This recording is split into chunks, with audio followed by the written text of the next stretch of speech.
ഇന്നത്തെ വീഡിയോയിൽ നമ്മൾ പറയാൻ പോകുന്നത് എങ്ങനെയാണ് wazirxൽ സർട്ടൈൻ ചില ട്രേഡുകൾ 0% ഫീ കൊടുത്തിട്ട് ട്രേഡ് ചെയ്യാൻ പറ്റുന്നത്. കാരണം നമുക്കറിയാം എല്ലാ എക്സ്ചേഞ്ചും അതിൻ്റേതായ ഫീ ഉണ്ട്. wazirx എക്സ്ചേഞ്ചിനെ കുറിച്ച് നമ്മൾ ഇന്നത്തെ വീഡിയോയിൽ പറയാൻ പോകുന്നത്. സോ ആദ്യമായിട്ടാണ് എൻ്റെ ചാനൽ കാണുന്നതെങ്കിൽ എൻ്റെ ചാനൽ നിങ്ങൾ സബ്സ്ക്രൈബ് ചെയ്യുക. ഈ വീഡിയോ ഇഷ്ടപ്പെട്ടാൽ ലൈക്ക് ചെയ്യുക. താഴെ കാണുന്ന ഡിസ്ക്രിപ്ഷനിലുള്ള എൻ്റെ ട്വിറ്റർ അക്കൗണ്ടൊന്നും ജസ്റ്റ് ഫോളോ ചെയ്യുക. ബാക്കി കാര്യങ്ങളൊക്കെ നിങ്ങൾക്ക് ജസ്റ്റ് ഡിസ്ക്രിപ്ഷനിൽ നിന്ന് ലിങ്ക് എടുക്കാൻ പറ്റുന്നതായിരിക്കും. സോ നിങ്ങൾ ഏതൊരു കോയിൻ ടോക്കൺ വാങ്ങുന്ന സമയത്ത് നിങ്ങൾക്ക് നിങ്ങളുടേതായ സ്പെസിഫിക് മാർക്കറ്റ് ഉണ്ടാവും. നിങ്ങൾ USDT മാർക്കറ്റിൽ നിന്നോ INR മാർക്കറ്റിൽ നിന്നോ BTC മാർക്കറ്റിൽ നിന്നൊക്കെ വാങ്ങുമായിരിക്കും. സോ ഇതിൻ്റെ ഫേക്ക് അക്കൗണ്ടാണ് KYC വെരിഫൈഡ് അല്ല, വാങ്ങാൻ പറ്റത്തില്ല. സോ നിങ്ങൾക്ക് ഇതിൽ താഴെ കാണാൻ പറ്റും ടേക്കർ ഫീ ആൻഡ് മേക്കർ ഫീ 0.2% ആണ് ടേക്കർ ഫീ. അതായത് 1000 രൂപയ്ക്ക് നിങ്ങൾ എന്തെങ്കിലും വാങ്ങുമ്പോൾ 2 രൂപ നിങ്ങൾ ഫീ ആയിട്ട് കൊടുക്കണം. വലിയ കാര്യമൊന്നുമല്ല, കാരണം നമുക്ക് നല്ല എക്സ്പെക്റ്റേഷൻ 10% കിട്ടും. ഐ മീൻ 1% പ്രോഫിറ്റ് കിട്ടിയാൽ പോലും ആകെ അതിൽ നിന്ന് 0.2% ആണ് ഫീ ആയിട്ട് പോകുന്നത്. അത് വലിയ കാര്യമൊന്നുമല്ല നമുക്ക് ശരിക്കും പറഞ്ഞാൽ. പക്ഷേ എക്സ്ചേഞ്ചുകാർക്ക് അത് വലിയ കാര്യമാണ്. ഓക്കെ, നിങ്ങൾക്ക് ഇവിടെ കാണാൻ പറ്റും wazirx.com/fees എന്നുള്ളൊരു സൈറ്റിൽ പോയാൽ നിങ്ങൾക്ക് കുറേ കാര്യങ്ങൾ കാണാൻ പറ്റും.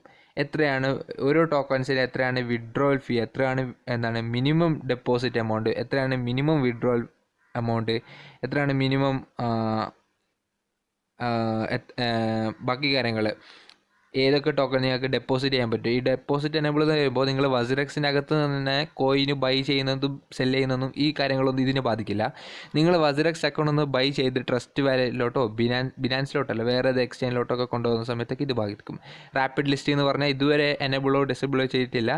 ഡിസേബിളിൻ്റെ അർത്ഥം എനേബിൾ ചെയ്തിട്ടുണ്ടായിരുന്നു, ഇപ്പോൾ ഡിസേബിൾ ചെയ്ത്. അതായത് നിങ്ങൾ ഈ എനേബിൾ ചെയ്ത ടോക്കൺസ് മാത്രമേ നിങ്ങൾക്ക് പുറത്തേക്ക് കൊണ്ടുപോകാൻ പറ്റത്തുള്ളൂ ഈ എക്സ്ചേഞ്ചിൻ്റെ അകത്ത് നിന്ന്. Okay, so first of all നിങ്ങൾക്ക് ഞാൻ പറഞ്ഞു ഏതൊരു മാർക്കറ്റ് wazirxൻ്റെ അകത്ത് നിന്ന് USDTയും INR BTC മാർക്കറ്റിനകത്ത് വാങ്ങുന്ന സമയത്ത് നിങ്ങൾ 0.2% ഫീ കൊടുക്കണം. അതായത് 1000-ന് 2 രൂപ ഫീ കൊടുക്കണം. അതിൻ്റെ കൂടുതൽ വാങ്ങുമ്പോൾ അതിൻ്റേതായ ഫീ ഉണ്ട്. ഓക്കെ, അപ്പോൾ സോ നിങ്ങൾ ഇപ്പോൾ നമ്മൾ INR മാർക്കറ്റാണ് ചൂസ് ചെയ്തിട്ടുള്ളത്. സോ നമ്മൾ അടുത്ത USDT മാർക്കറ്റിൽ പോയിട്ട് ഒരു കോയിൻ സെലക്ട് ചെയ്യാം. തീറ്റ ഫ്യൂൽ തന്നെ സെലക്ട് ചെയ്യാം. ഓക്കെ, സോ അത് USDT മാർക്കറ്റിലാണ്, തീറ്റ ഫ്യൂൽ USDT ആണ്. ഇവിടെ നിങ്ങൾ കാണാൻ പറ്റും എമൗണ്ട് ഇൻ USDT. അതായത് നിങ്ങൾ ഇവിടെ തീറ്റ ഫ്യൂൽ വാങ്ങുന്ന സമയത്ത് നിങ്ങളുടെ കയ്യിലുള്ള USDT ആണ് കൊടുക്കേണ്ടത്. ഓക്കെ, ഇവിടെയും 0.2% ടേക്കർ ആൻഡ് മേക്കർ ഫീ ഉണ്ട്. ഓക്കെ, സോ നിങ്ങൾക്ക് കാണാൻ പറ്റും ഇവിടെ ഒരു ഫീ ഉണ്ട്. സോ നെക്സ്റ്റ് BTC ആയിരുന്നു. BTCയിലും നിങ്ങൾ BTC മാർക്കറ്റ് എടുക്കുമ്പോൾ നിങ്ങളുടെ കയ്യിലുള്ള BTC കൊടുത്തിട്ടാണ് ബാക്കി കോയിൻസൊക്കെ വാങ്ങുന്നത്.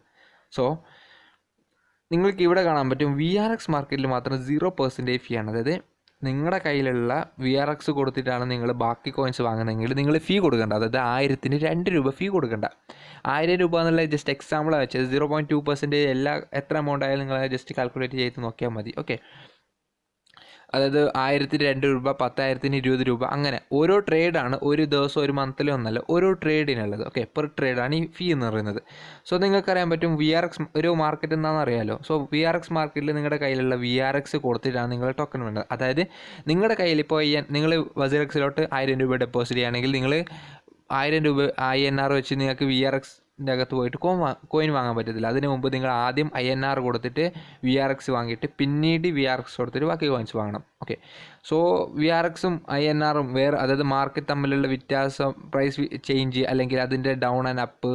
കാരണം wazirx നല്ല വോളറ്റൈലിറ്റി ഉള്ള ഒരു സംഭവമാണ്. അതുകൊണ്ട് അതിൻ്റെ കുറച്ച് ട്രിക്സ്, അതിൻ്റെ കുറച്ച് കാര്യങ്ങളുണ്ട്. ട്രേഡിങ് എങ്ങനെയൊക്കെ പ്രോഫിറ്റ് എടുക്കുക എന്നുള്ള കാര്യങ്ങളുണ്ട്. അതിനു മുമ്പ് നിങ്ങൾക്ക് ഇവിടെ ഫീ സെക്ഷനിൽ പോയിട്ട് ഈ ഓപ്ഷൻ ഒന്ന് എനേബിൾ ചെയ്തേക്കാം. ഈ ഒരു ഓപ്ഷൻ്റെ പ്രത്യേകം വെച്ചിട്ടുണ്ടെങ്കിൽ ബാക്കിയൊക്കെ എക്സ്ചേഞ്ചിൽ 0.2% ഫീ ഉണ്ടായിരുന്നില്ല. അത് നമുക്ക് 0.1%, അതായത് 1000-ന് 2 രൂപ ഉണ്ടായത് 1000-ന് 1 രൂപയ്ക്ക് മാറ്റാൻ പറ്റും. നേരെ പകുതിയാക്കാൻ പറ്റും. അതെങ്ങനെയാണെന്നല്ലേ, ആദ്യം നിങ്ങൾ ആ ഓപ്ഷൻ ഒന്ന് എനേബിൾ ചെയ്ത ശേഷം നിങ്ങൾ എന്ത് ചെയ്യുക, കുറച്ച് wazirx ടോക്കൺ വാങ്ങിയിടുക. അതായത് നിങ്ങളുടെ കയ്യിൽ കുറച്ച് wazirx ടോക്കൺ നിങ്ങളുടെ കയ്യിൽ ഉണ്ടെങ്കിൽ നിങ്ങളിപ്പോൾ INR മാർക്കറ്റിൽ പോയിട്ട് ഒരു ടോക്കൺ വാങ്ങുമ്പോൾ 1000 രൂപ കൊടുത്തൊരു ടോക്കൺ വാങ്ങുമ്പോൾ 2% INR എന്നാണ് കട്ട് ചെയ്യുന്നത്. നിങ്ങൾ ഈ ഒരു ഓപ്ഷൻ എനേബിൾ ചെയ്യുകയാണെങ്കിൽ നിങ്ങളുടെ ഫീ ആയിട്ട് നിങ്ങളുടെ wazirx ടോക്കൺ ആയിരിക്കും പോകുന്നത്. അതായത് നിങ്ങളുടെ ഫീ ആയിട്ട് നിങ്ങളുടെ കയ്യിലുള്ള wazirx ടോക്കൺ ആയിരിക്കും പോകുന്നത്. സോ wazirx കുറച്ച് വാങ്ങിയിടുക. എക്സ്ചേഞ്ച് ടോക്കണാണ്, ബെറ്റർ ആണ്. സോ നിങ്ങൾ ആദ്യമായിട്ടാണ് എൻ്റെ ചാനൽ കാണുന്നതെങ്കിൽ സബ്സ്ക്രൈബ് ചെയ്യുക, സപ്പോർട്ട് ചെയ്യുക, ഷെയർ ചെയ്യുക.